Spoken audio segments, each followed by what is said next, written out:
return to the final, and an epic Game 6 awaits us.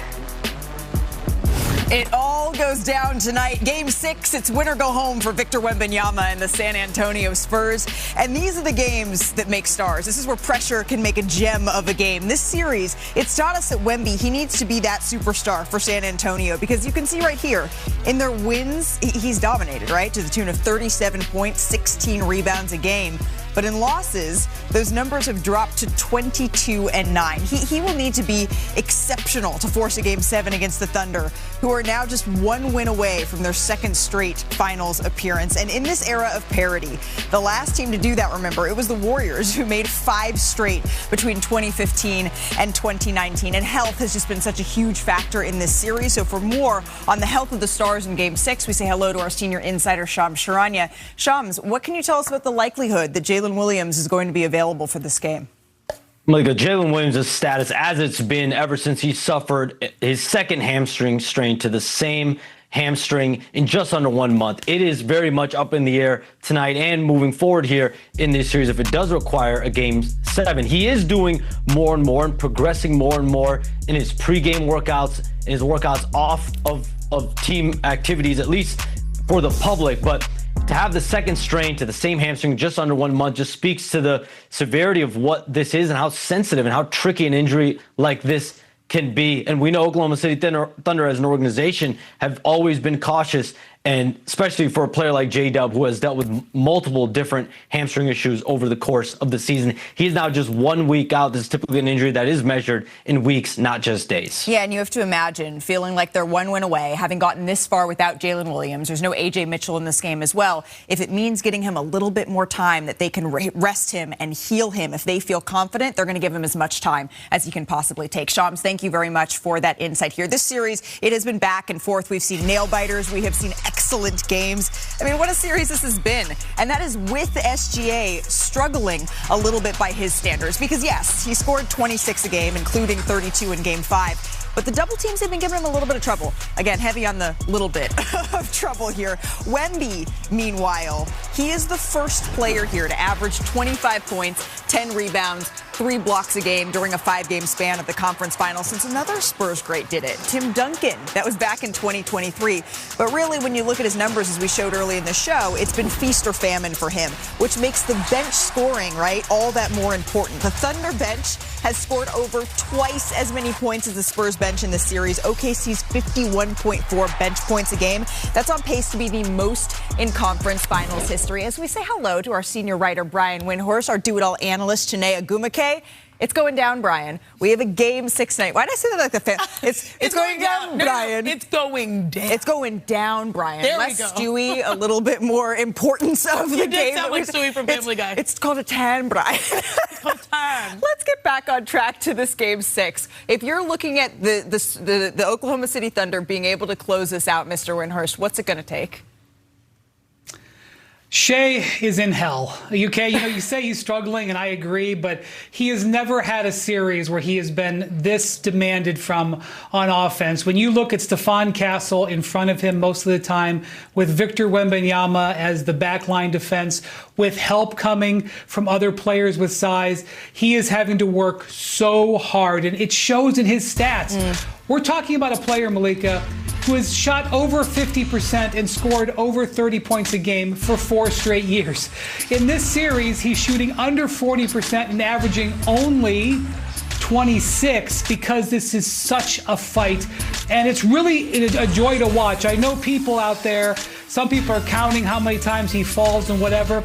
I think this is absolute strength on strength. The 2-time MVP at the top of his game going against the unanimous Defensive Player of the Year and his band of merry mates who fights him every possession without A.J. Mitchell, without Jalen Williams.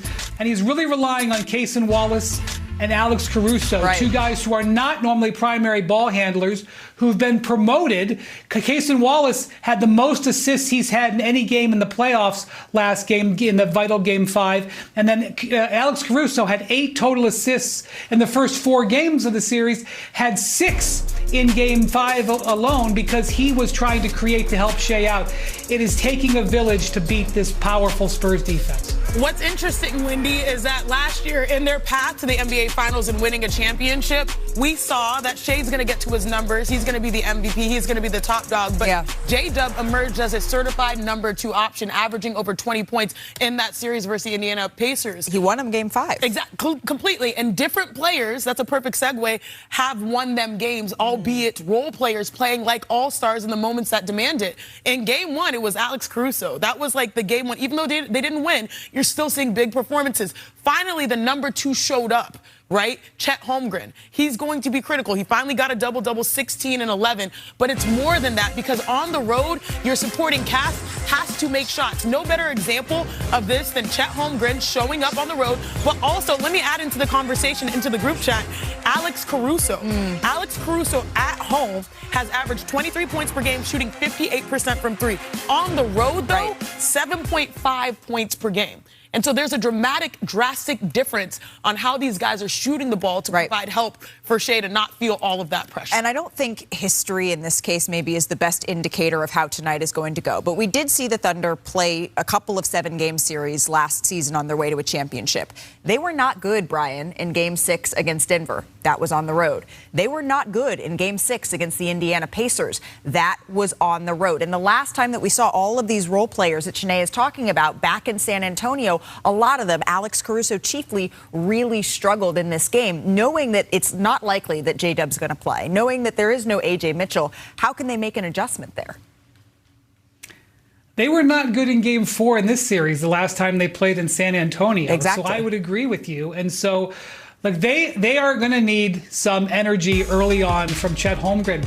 Chet Holmgren and Isaiah Hartenstein were able to outplay Victor Wembanyama in Game 5. I'm not saying that's going to happen again, but if you look at Chet Holmgren and Hartenstein, I believe they outscored Wembanyama and they out-rebounded him together. It's going to take a team effort, but I love the way that Chet came into that game with a scorer's mindset. He has got to apply pressure to get some of the attention off of Shea, because Shea is struggling to breathe. I am actually very impressed with the numbers that Shea is putting up, and especially on the road where you can't necessarily count on those role players. Count on your other All-NBA guy. You know what's crazy, Wendy? What you say about Shea can be applied to Victor. Struggling to breathe. The physicality, you know, the way that they've gravitated to him. We have this new stat, gravity, right? Victor Wembanyama cannot breathe. We saw that in Game 5 in the same way that SGA is dealing with double teams, and that's why we're seeing some of those slow starts. And for me, it just comes down to how you style the game. Victor, to me, he was fatigued. That was a fatigue game. He did not have his legs. We saw that on the three-point shot. He was over 5 from 3. He got stuffed on some dunks, right? He should be more rested, but both guys play inside out, despite being a guard and a post player. In Game 1, Victor Wembanyama had 6 dunks, I believe. Now, in the last game, in the last win, he had 4 dunks. Right. Whenever he dunks the ball more, his team wins more. Go on the inside, similar to Shea. Shea has to be able to score in transition before the defense gets set up. Right. So it's interesting to see a guard and a post have similar pathways for success. But as much as we talk about Shea struggling offensively, what we really mean is he's struggling to score, because he is averaging 10 assists, right, a game. And so that would be, nearly 10 assists in the conference final. So while his scoring is down, the playmaking is there. It's just that the other guys have to capitalize on that. Yeah, the playmaking is hot and cold based off of his teammates being able to shoot. And we tend to see this hot and cold where it's cold on the road and hot at home.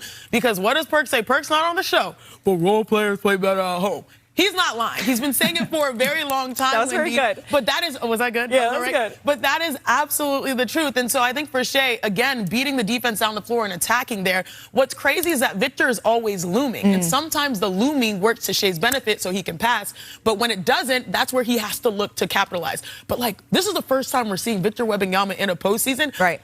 It's unbelievable. Yeah. He is the help side defender coming to slow Shea down. No one designed in basketball can do that better than Victor. Yeah, and Victor is going to have to be that superstar that we saw in Game 1, that superstar that we saw in Game 3 in order to force a Game 7 in this series. We're going to dive much more into this Game 6 as NBA Today draft. You know it. There's going to be plenty of debate, right, between now and then over the next 4 weeks about how the top of the draft is going to look. But as as of right now, our draft guru, Jeremy Wu, he is the Wizards taking AJ DeBonsa with that top overall pick. But this draft, it's so much deeper, right, than just the top 5. Yesterday, the field of draft prospects, it crystallized a little bit more because the NBA draft withdrawal deadline, it hit at mid-length. So projected first-round picks, Christian Anderson, Alan Graves, Koa Pete, they actually all decided to stay in the draft. But several top 40 players, including Andrei Stojakovic, will be returning to college here. And you can see other top prospects in the transfer portal waiting for decisions to be made here, which brings us to some breaking news because this is the last year we're going to see the current draft lottery process. Shams Charania is here with more. Shams, I understand that the Board of Governors meeting, it just wrapped up. What exactly did they decide on how the draft lottery is going to look moving forward? Malika, sources tell me that the NBA's Board of Governors has voted and approved new anti-tanking rule changes, draft reform moving forward, starting in the 2027 NBA draft. The draft lottery will now move from 14 teams to 16 teams. Overall, there will be flattened odds, but most importantly, the bottom 3 teams will be punished with lessened odds moving forward for the number 1 overall pick. It's called the 3-2-1 lottery reform because now if you're a bottom 3 team, you will actually be penalized with lesser lottery balls, as in 2, than other potential teams that are slotted 4 through 10. I'm told the vote passed 29-1. The Memphis Grizzlies were the lone team to vote against, and that's because they have the Utah Jazz pick next year that now, because of the new rule, which has a couple stipulations, one being you can't pick number 1 in back-to-back years. The second stipulation is you can't have a top 5 pick in 3 consecutive years. So that Jazz pick now will not be able to be a top 5 pick. The Grizzlies are receiving the bad end of an unintended consequence from what is now for the NBA a radical response to radical behavior. The NBA felt that there were nearly 8 to 10 teams jockeying for lottery odds down the stretch of this season, and the goal from the relegation zone is right now to try to get those bottom 3 teams to compete to stay out of that area and have more lottery balls, and for teams that are slotted 4 through 10 to not be in that relegation zone because you don't want to be there because you have lessened odds. So trying to incentivize winning, and this comes after months and months of conversations, debate, brainstorm. And Malika, one more point to add. With this vote, the Board of Governors have now given Adam Silver increased disciplinary authority to implement a wide range of action depending on tanking violations moving forward. Fines up to $10 million. He can take draft picks away. He can also have teams forfeit their picks. He can change picks. He can change odds. So this now gives Adam Silver, the NBA commissioner, increased authority. Wow. All right. So really bringing the hammer down on tanking. That is the idea behind this new policy, Shams, that the Board of Governors just voted to pass. Not unanimously, but voted to pass. Thank you very much for that insight. I do want to bring Brian Windhurst into this discussion. Brian, Shams does such an excellent job at explaining something that I think is very complicated. And yet, sometimes NBA fans talking to folks, their eyes glaze over a little bit at this new tanking policy because it is incredibly complicated. So can you just distill down what is the most important thing to take away from today's vote? Yeah, it used to be if you were a bottom 3 team and boy, or 4 team, and boy, did teams really try to get in that bottom 4, you had the best chances. And now they're just making it very hard for you to win the top pick. So under the current system, which we just had, if you were in that top 4, you all had a 14% chance of winning that number 1 pick, and obviously a really good chance of being in that top 3. Now, if you've got one of the worst records, your chances of getting a top pick have been slashed. You have a much better chance of falling into the 6 through 12 range, and you could fall all the way to 12th, Malika. You could have the worst record in the league and end up with the 12th pick, and there's a reasonable chance you're going to be back there. So they want teams not tanking to get into the bottom 3. They want teams fighting to the finish to get out of the top 3. And look, They understand that this is a triage situation. This Yeah. is a bleeding wound. And the reason we know that is part of this is that they're only planning to do this for 3 years. This is a 3-year window. Now, they may extend it, but they've already got what they call a sunset provision in there. The sun's already coming down. We're already past noon. 3 more years, and they may take this away. But I also think something's interesting is that with the lottery will no longer be numbers anymore. It will literally be balls with the team's logo on them. And I suspect that the NBA will do it live. Yeah. That they will watch, and all the fans will see the balls come out with the team. It won't be an hour later or whatever, which breaks my heart because I love that intrigue. But those will be the differences that we will see coming out. But you're right. Having this in place for 3 years is the NBA saying this is an acute problem. We need to deal with it now. We know that this may be a slight overreaction, but that is how egregious we see these tanking violations as. All right, we'll have more on that as we march towards the NBA draft. But Shanae, we got some WNBA action Let's do it. to get to. So let's go coast to coast, starting with Minnesota. Natasha Howard, Courtney Williams, Olivia Miles gave Atlanta nightmares. This is how it went down at Target Center, right? Oh, snap. In the second quarter here, Angel Reese collects the offensive rebound, kicks it out to Jordan Canada for three. JC, former teammate of mine, when she's knocking down those shots, it's a good look. And hello, face. Reese This part had never declined. 10, 8, and 5. Olivia Miles. Leader right here for Rookie of the Year. She's averaging 15 points per game and also leading rookies in assists. And then Miles once again. Oh, my God. Finds Look at that Natasha dime. Howard. I would love to play with Olivia. A little pick and As roll a post there. player, So watch this. Miles gets to the bucket again for 2, but did you see the celebration afterwards? She goes a little too small. This is what Natasha Howard had to say about Miles' celebration. You don't really see a lot of rookies coming in being like her, being herself, being comfortable who she is. But she kind of gave me like a little wailing back then when this was just playing. So I love it. But we got her back though. The Mets got her back. confident. Miles had 16 points, 8 rebounds. Electric. The Hey. Lynx get the win in this one. And as you can see here, early on, Olivia Miles is doing a little bit of everything here, joining a short list of players to average 15, 5 boards, 5 assists through 7 games. Short list, great company. Exactly. Company. Look at that. Caitlin Clark, Sabrina Ionescu, Candace Parker, the only players in league history to do it. And don't look now, but the Lynx are a WNBA best 5-2. That is a surprise, knowing that Nafisa Collier is not playing. Let's get to the Liberty. Speaking of not playing, no Satu Sabali, no Sabrina Ionescu, but it was raining threes. The Hallelujah. French fry. She be frying people. Marie Johannes. A little no-look pass there to Leonie Febish. Oh, my gosh. Fantastic. She has the most razzle-dazzle passes. And then we started, this was her just getting started though, Shanae. Oh, man. The one-legged shots, quickest release, highest arc. Marine is just a delight to watch play basketball. She had a career-high 7 made threes in this game, but New York did trail by 1 at halftime. So let's go ahead to the third quarter here. Liberty go on a 6-0 run.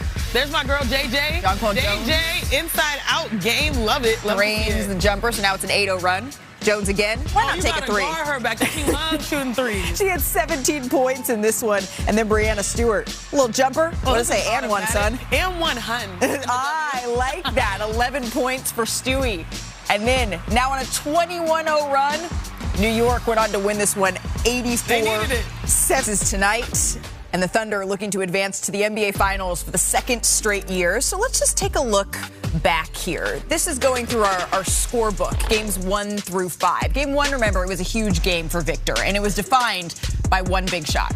It was this pull-up from Steph Curry range to tie the game in overtime, a historic 40-20 game from Victor. But for OKC, they really just didn't look like themselves here in game 1. That's in large part because Shai Gilgeous-Alexander, their MVP, only shot 7 for 23. But game 2, we saw a complete 180. No turnover troubles for OKC. Turnover troubles here for San Antonio. Dylan Harper left with an injury. No OKC really capitalized. SGA bounced back 30 points, 12 of 24 shooting, and that allowed the Thunder to tie up the series. So when the series went to San Antonio, the Thunder kept rolling in. The bench stepped up. They combined to score 76 points. And despite another big game from Victor Wembanyama, his bench was only able to chip in 23. It was the Thunder who took a 2-1 series lead. Game 4, though, that was another shift back to what we saw of Game 1. SGA, he struggled to get going. He failed to reach 20 points for just the 2nd time this season. Meanwhile, huge response for Victor and the Spurs, including this memorable half-court buzzer-beater halftime shot. What a game. And then it was a complete opposite again. We're seeing this back and forth happen a lot. Victor struggled to get going in Game 5. He only shot 4 of 15 from the field, including 3 of 11 when he was guarded by Isaiah Hartenstein. A 32-point night for Shai Gilgeous-Alexander. And that brings us to this Game 6. So let's check in with our starters. They're always putting up big numbers. Tim McMahon, Michael C. Wright covering Oklahoma City, covering the San Antonio Spurs for us. Tim, I'm going to start with you on the OKC side here because we heard from Shams earlier in the game. It doesn't sound likely, although J-Dub is questionable, that he is going to play in this one. So how are the Thunder planning to continue to adjust here? Howdy, Malika. Look, J-Dub's been questionable the last 3 games, and the routine's been he does his pregame shooting thing. They rule him out 45 minutes before tip. But these have not been game-time decisions. As a matter of fact, Jared McCain was informed before shoot-around going into Game 5 that he would be in the starting lineup. And Jared McCain has really become one of the main characters for the Thunder, not just this series, but over these last couple rounds. This is the one guy in the rotation who wasn't part of the championship run last season, who doesn't have a championship ring, but he has what these guys call contagious confidence. Doesn't matter if he's made or missed his last shot, his last few shots, they know it's going up when he's got to look. They want him to let it fly. That's why they plugged him into the starting lineup, to give him some offensive juice. And he also just has this upbeat, always smiling kind of person. And I think it might have rubbed the Spurs the wrong way, judging by a little Plumlee elbow and Biyombo giving him the hard foul. But we'll see if Jared McCain, with that jump shot, will be smiling while they are accepting a Western Conference championship trophy. Because if the Thunder can win this one tonight, there will be a ceremony right here midcourt in San Antonio. Right. I am curious to see whether or not, if J-Dub is in fact not able to go, if they stick with Jared McCain in the starting lineup. He started slow, but he had a huge second half for OKC. Michael, on the Spurs side of all of this, Victor Wembanyama, we've talked about it a lot. He struggled in Game 5. He didn't speak to reporters after the game, so we haven't actually gotten a chance to hear straight from him. But what have you heard about how he was digesting that game, about how he plans to respond tonight? Well, the interesting part about that is we still haven't talked to Victor Wembanyama, but I am told that his decision to not speak with the media was sort of like this internal motivation thing. I don't know if I necessarily buy that, but you also have to understand that Victor Wembanyama is the same guy that said he refuses to carry the burden of hiding his emotions. So obviously it was an emotional game, and there was a lot of buzz in the locker room about them being upset about the refs. So maybe him not talking saved him from saying something that he would have regretted. But I got to tell you, Mitch Johnson, he said Victor Wembanyama has to take more than 15 shots in Game 6. He's got to have more than 20 points. Steph Castle said, look, we understand that Vic is trying to play the right way, but we need Victor to be aggressive, because when he's aggressive, it opens up shots for everybody else. And maybe that's what we saw Keldon Johnson trying to say to him in that very KD Draymond-esque moment that we ended up seeing ahead of Game 5. We will see how Victor responds here in this all-important winner-go-home Game 6. Gentlemen, thank you very much. Enjoy the game. Michael, to your point,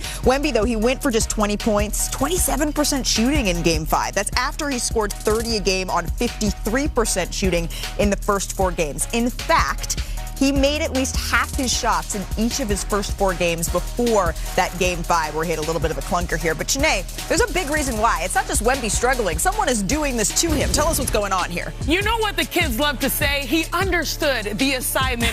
This is an assignment right here, this matchup. Isaiah Hartenstein taking on Victor Wembanyama, and he got a check mark in the last game. Let's show his impact, because he helped limit Victor Wembanyama to 4 of 15 from the floor. First and foremost, Victor, he pushes him outside the lane to get him to the top of the key, and he's able to guard him in single coverage and have a good contest. That's one. That's on the inside. Now let's talk about the outside, because Victor Wembanyama going into Game 5 was shooting 43% from 3. He has his feet outside ready to defend, but most importantly, he has help on the backside. Shout out to Casey Wallace for being able to react here, slow Victor down so that he buys Hartenstein some time. And now, once again, he's on an island in single coverage, and he's able to, as Perk would say, move those puppies and contest. That was the effort defensively that Hartenstein had. Now let's switch over to offensively, because it's wild. The Thunder, they shot 69%, 11 for 16 on Victor because of plays like this and shots like this. The patented floater that he has with the left. It's really nice, and it's because Victor often sees himself in help side. Watch here. This is where Hartenstein is. He's in the dunker spot. Again, Victor is in help side guarding 2, which means he's a step late. Hartenstein makes the right read. The extension is there. I always say that his wingspan is infinite. He knocks his floater down. Another possession. He's always moving without the basketball. He's looking for it too. Here, he's generating offense. Here's a nice little slam screen. Once again, Victor's in a conundrum. De'Aaron Fox is late here. He's having to guard here. And then again, Hartenstein able to create enough separation for him to get his floater. Again, Victor Wembanyama, I'm excited for the response, but that is the matchup, both on offense and defense, that will really dictate how the Spurs extend potentially this series. Yeah, Isaiah Hartenstein, Janae, has been phenomenal. And Brian, Mitch Johnson, he talked about Wemby needing to take more than 15 shots. It's not just the makes, it's the number of looks that he's getting. How can the Spurs help him get there tonight? I loved everything that Mitch Johnson said, and I'm sure he said the same things to Victor. And I know that this sounds like old man 1965 analysis, but he needs to go be by the basket. His size, every step he goes to the basket, his size matters more. His size around the basket is so vitally important in a game like this. Look, I understand that his two most amazing moments in this series were long three-pointers. And certainly you do not want to stifle his ability to stretch the floor and put the defense in a bad spot. But in a game like this where you need efficient scoring and you are playing the powerhouse team defensively that the Thunder is, you've got to use your size to the advantage. Whether that's finishing those alley-oops where you put the Thunder in tough rotation, or it's just going in there and trying to get to the foul line. He did a good job of that in Game 5. He's got to use his size. In an elimination game, being 7'5" has got to be the difference. And sometimes it's just that simple, right? Victor has to be able to really go inside, use his size, to your point. And we're not saying it all falls on Victor Wembanyama, but we know that Dylan Harper is struggling with injuries. We know that De'Aaron Fox isn't 100% here. And so Victor has to set the tone if we want to see this series be pushed. The New York Knicks, they're in the NBA Finals for the first time in 27 years. And of course, they're led by Jalen Brunson. And on Tuesday, when Brunson won the Eastern Conference Finals MVP, did you notice his shoes? Well, he was wearing his signature player exclusive, the Statue of Liberty shoes that recently released under the Kobe brand. Now, Jalen only wears Kobe's. He's only ever worn Kobe's. But Jalen Brunson, he told me that tradition, it actually dates back to high school and a gift from Kobe Bryant and a basketball Cinderella story when the shoe fit. Brunson, three-pointer, puts it in! Captain Clutch has come alive! Jalen Brunson has thrived in the spotlight of New York City, leading his Knicks into title contention once again. But Brunson's basketball story begins far from the lights on Broadway. Jalen Brunson, born to play basketball! With a legend of the game and a shoe that fit. Tell me about the first time you remember knowing who Kobe Bryant is. I feel like his name was always around, so I feel like it was always a part of, I guess, my life.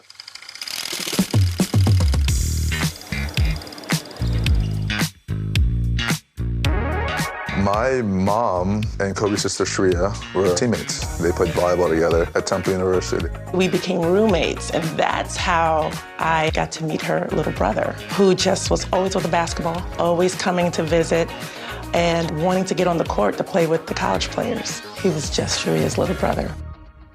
Sandra would eventually marry her college sweetheart, Temple basketball player Rick Brunson, and the Brunson and Bryant families stayed close. The Brunsons moved to Chicago in 2010, where Rick was hired as an assistant coach for the Bulls, and people quickly learned the name of his 14-year-old son, Jalen. There was rumbles that coach for the Bulls had this kid coming in, and all the kids were, oh, he's really good. Connor, you have competition. And I'm sitting there like, well, we'll see. One Sunday, there's a fall league full package. He came in and dropped 35 points. I busted his ass. Kicked his ass. Brunson for three from the corner, he got it.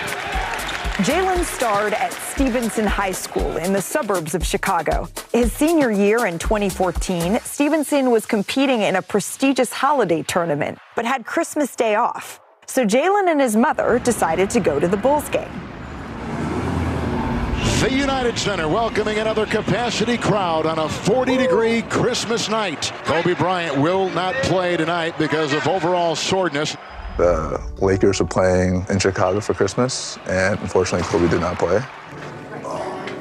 kind of bummed or whatever, but then it's post-game, behind the scenes in the back way of the United Center, and then Kobe comes out. I just remember him walking in the hallway. As a teenager, you're trying to keep your cool. So I said hi, shook his hand or whatever. And Kobe said something that to this day I will never forget. And that's when he said, "Why work if you don't want to be the best?" That quote will sit with me forever. Everything else is kind of a blur. And he had these red high-top Kobe 9s, the Christmas 9s, and the shoes just kind of fell into my hand. He's like, "Here you go, these are for you." I think when I got in the car to go home, I looked at it and I was like, I'm definitely wearing these. I got the call, he was so ecstatic. He's like, I gotta break him in because I'm playing him next day.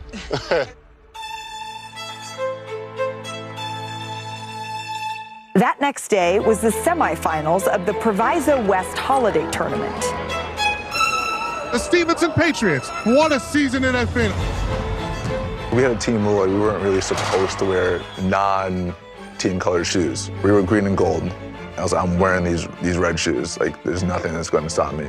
And nothing did. Wearing Kobe's Christmas 9s, Jalen racked up 16 points, 7 assists, 6 rebounds in the semifinal, and then 27 points, 6 assists in the championship game. You just feel some type of way when you're wearing a shoe like that. I feel like it gives you extra confidence boost when you see people looking at your shoes and you're like, oh, he has those on, or what are those? Like, those are hot. Stevenson won the championship, and Jalen won the tournament MVP. Played well. I played pretty well. It's got to be the shoes. It's definitely the shoes. It's definitely the shoes. And ever since, there have been plenty of those special basketball moments. Jalen Brunson buries it! And this season, Brunson got his own shoe release under Kobe's brand. This is kind of like an ode to New York, one of the most iconic symbols, Statue of Liberty. And so really wanted to kind of say thank you to the brand and also say thank you to New York. It's like a full circle moment, especially when talking about those sneakers from the Christmas Day game. Kobe, did he ever know about the performance you had in those shoes? I don't think so. I would probably say no. Damn, yeah. At that time, you're not thinking anything of it. Knowing what we know now, I would 1,000% would make sure he would have known.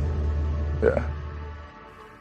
Pretty incredible. I mean, what are the chances that they wore the same shoe size in high school? And Jalen Brunson, I think Kobe would be proud of the numbers that he is putting up and the winning that the Knicks are doing here in the postseason. Because Brunson's just the third player in NBA history in the playoffs to average 25 points, 5 assists over an 11-game streak. And he fittingly joins, yes, 2017 Steph Curry, but also Kobe Bryant in 2001.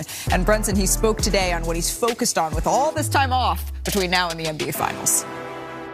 Obviously, just being ready to go by the time game 1 hits. Just comparing our situation from last time, being mentally and physically now locked in. And I think that's really important for us, and that's what we have to focus on these next couple of days. Thanks, Joe. Whose phone is this? I don't know. Who we got? I'm not going to say anything. But you have a very funny group chat. That's why I asked you what your question was.